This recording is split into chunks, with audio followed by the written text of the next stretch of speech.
बच्चों में CPR हो गए तो उनके पैरों में ऐसे मारना है, बच्चा बच्चा करके। नहीं हो रहा, सांस लेते टाइम हमारा चेस्ट राइज होता है ना, ये पता चलेगा कि पेशेंट जो है कार्डियक अरेस्ट। मुझे लगता है हर किसी पर्सन को आना चाहिए। वैसे भी इन बिटवीन आप हॉस्पिटल में कॉल करेंगे या। Hi everyone, Radhe Radhe. ये है प्रिया, फर्स्ट टाइम मेरे ब्लॉग में आ रही है। कुछ नहीं होता। ये बोलते मैं नहीं आ रही यूजुअली, क्योंकि हम घर के ड्रेस पर रहते हैं तो ये बोलते नहीं आती हूँ। बट आज ये भी ऑफिस जा रही है और मेरा भी आज ट्रेनिंग है और आज मैं बहुत दिनों बाद ब्लॉग बना रही हूँ, क्योंकि कल एक लड़की का कमेंट आया था, दीदी आपके ब्लॉग नहीं आ रहे हैं। सो मैंने सोचा बनाती हूँ।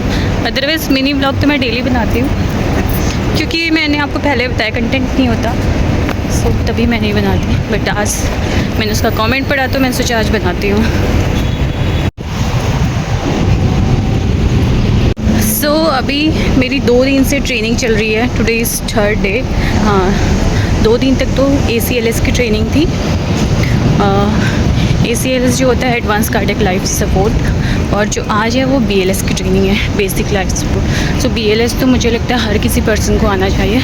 वैसे आजकल कहीं कहीं ट्रेनिंग्स भी होती हैं इंडिया में।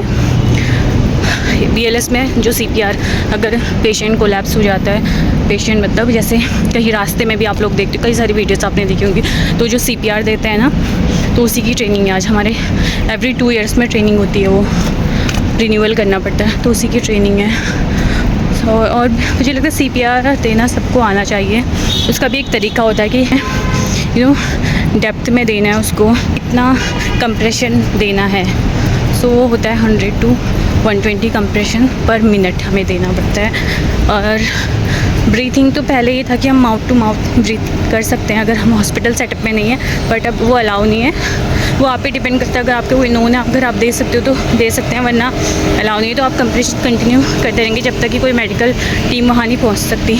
और हमें कैसे पता चलेगा कि पेशेंट जो है कार्डियक अरेस्ट में, उसको CPR देना है, तो इसके लिए हमें चेक करना है, इसको बोलते हैं कैरोटिड पल्स।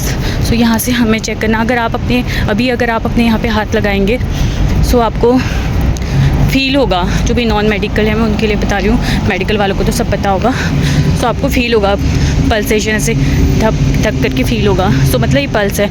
जो अगर इनको कार्डियक अरेस्ट आया है तो आप देखेंगे उनको आप दोनों साइड चेक कर सकते हैं। पल्स फील नहीं है मतलब उनको CPR देना है। साथ साथ आपको पेशेंट जो भी होगा उसका शर्ट वगैरह सब हटाना है और चेक करना है कि वो सांस ले पा रहा है, मतलब चेस्ट राइज़ हो रहा है नहीं हो रहा। सांस लेते टाइम हमारा चेस्ट राइज़ होता है ना, तो हो रहा है या नहीं हो रहा है, ये भी चेक करना है। अगर दोनों चीज़ नहीं है तो हमें डायरेक्ट CPR स्टार्ट करना है। और ये इस पल्स चेक करने में हमें 10 सेकेंड से कम का टाइम लेना है, 10 सेकेंड से ज़्यादा का टाइम नहीं लेना है। ये जो भी गाइडलाइंस है अकॉर्डिंग टू AHA के अकॉर्डिंग मैं आपको बता रही हूँ, अमेरिकन हार्ट एसोसिएशन के अकॉर्डिंग। सो बस ये आज उसकी ट्रेनिंग है, फिर कल 2 दिन छुट्टी है, सैटरडे संडे। और ACLS में से मुझे फूड भी मिला था, लंच अच्छा था, बट BLS आज बस 2-4 घंटे की ट्रेनिंग है, so I will not get food. और बहुत गर्मी है यार। इंडिया में गर्मियों में क्या होता है कि एटलीस्ट मॉर्निंग में थोड़ा ठंडी ठंडी हवा तो चलती है। यहाँ तो मॉर्निंग से इतनी गर्म हवा और इतनी ज़्यादा ह्यूमिडिटी है, ऐसा लगता है डायरेक्ट डे स्टार्ट हो गया। मॉर्निंग तो यहाँ होती ही नहीं है गर्मियों में। मैं पूरा ऑफिस में पहुँचते तक पूरा भीग जाती हूँ, इतनी गर्मी है।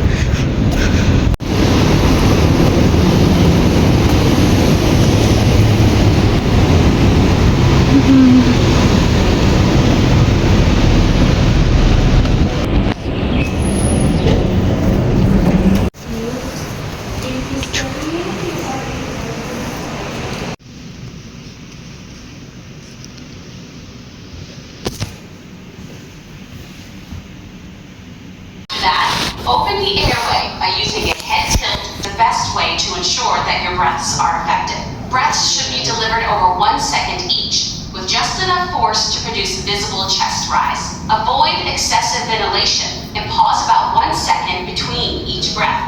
In this practice session, सो अभी टाइम 1:30 हो रहा है और ट्रेनिंग फिनिश हो चुकी है। अभी मैं वेट कर रही हूँ, मतलब आज रश्मि चेची जो मेरी फार्मासिस्ट है उनके साथ उनकी भी ट्रेनिंग थी BLS की।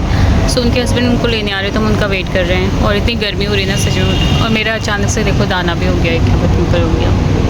और सुबह मैं आपको बताई थी अडल्ट का BLS CPR कैसे चेक करना है करके। सो आपको कैरोटिड पल्स चेक करनी है, जो हमारी ट्रेकिया होती है ना, इसको जैसे ऐसे स्लाइड करेंगे ऐसे हाथ को, यहाँ पे आपको पल्स फील होगा। आप अपने आप फील करो, अभी आपको फील होगा। सो ऐसे इन्फेंट में भी होता है। अगर 1 साल से कम के बच्चे हैं ना, आप अगर किसी के घर में आप उनको देखोगे कि वो मतलब एकदम से बात नहीं कर रहे, अनरिस्पॉन्सिव हो गए, तो उनके पैरों में ऐसे मारना है बच्चा बच्चा करके। फिर भी अगर आपको कोई भी रिस्पॉन्स नहीं दिख रहा तो उनका पल्स हम यहाँ से चेक नहीं करते, ये अडल्ट के लिए। उनका ये ब्रेकियल जो होती है यहाँ पे, डन। रुको मैं बाद में बताती हूँ।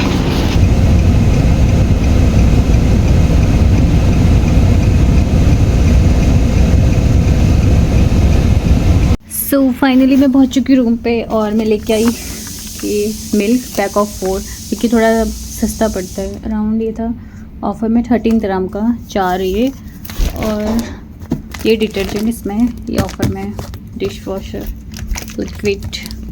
हाँ, मैं आपको बता रही थी, अगर आपके घर में 1 साल से कम के बच्चे हैं जो कि इन्फेंट की कैटेगरी में आते हैं, अगर आप उनको देखते हैं कि वो अनरिस्पॉन्सिव है, मतलब कोई रिस्पॉन्स नहीं दे रहे, तो आपको उनको यहाँ पे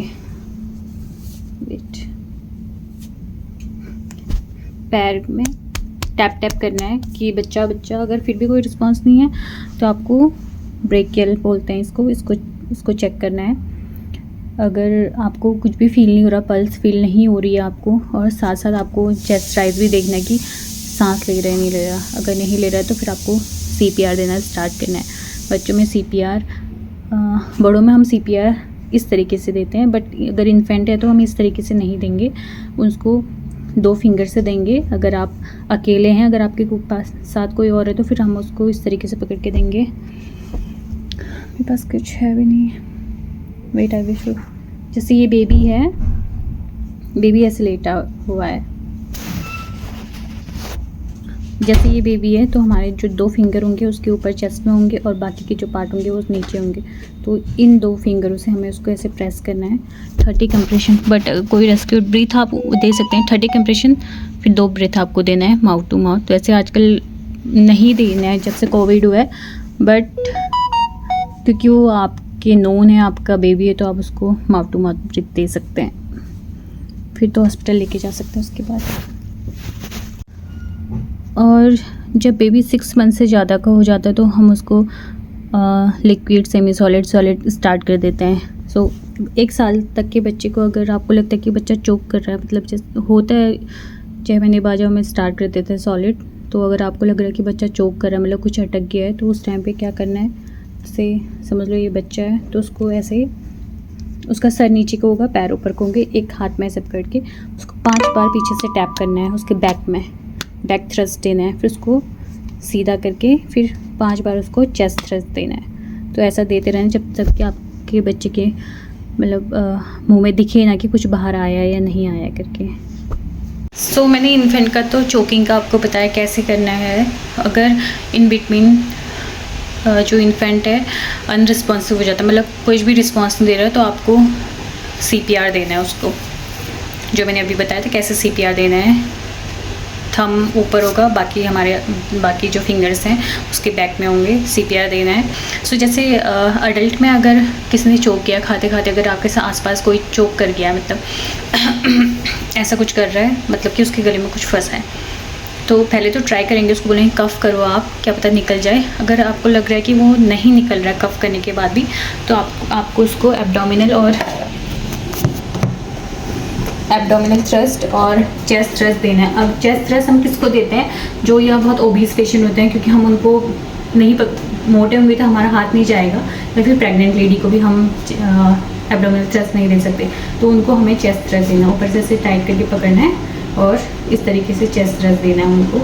और अगर हम उसको एब्डोमिनल थ्रस्ट दे सकते हैं, एब्डोमिनल थ्रस्ट का भी कहाँ पे देना है, जो हमारी अम्बिलिकल होती है, अम्बिलिकल मतलब क्या होता है उसको, नाभि, सॉरी, जो मेरी नाभि होती है उसके जस्ट नीचे, हमें नाभि के नीचे ऐसे प्रेस करके, पीछे से ऐसे प्रेस करके इस तरीके से करना है, ताकि वो बाहर, जब तक वो बाहर ना आए। फिर आपको लग रहा है कि इस बीच में पेशेंट जो अनरिस्पॉन्सिव हो रहा है, मतलब उसका रिस्पॉन्सिव सेम हमें फॉलो करना है, उसका चेक करना है। पल्स अगर नहीं है, ब्रीथिंग भी नहीं ले रहा है, तो हमें CPR स्टार्ट करना है और 30 कंप्रेशन के बाद, मतलब 30 कंप्रेशन के बाद फिर हमें चेक करना है उसके मुंह में कि ऑब्स्ट्रक्शन बाहर आया है नहीं आया। फिर अगर नहीं है तो हमें सीधे हॉस्पिटल, वैसे भी इन बिटवीन आप हॉस्पिटल में कॉल करेंगे या एम्बुलेंस को बुलाएंगे। सो जो हम प्राइमरी हम जो असेसमेंट कर सकते हैं, जो मतलब जो नॉर्मल पीपल भी कर सकता है, जैसे कि BLS और ये चेस्ट थ्रस्ट वगैरह, ये तभी मैं आपको ये चीज़ें बता रही हूँ। और अभी मैंने खाना भी नहीं खाया, मैं सोच रही हूँ मैगी बनाती हूँ, शाम को कुछ बना लूँगी, क्योंकि सुबह मैंने पराठा था मेरे पास, वो खाया था, और ये बनाती हूँ कुछ। सो फाइनली गाइस, मेरी Maggi and macaroni is ready. आज न जाने मैं कितने टाइम बाद मैगी मैक्रोनी खाऊंगी।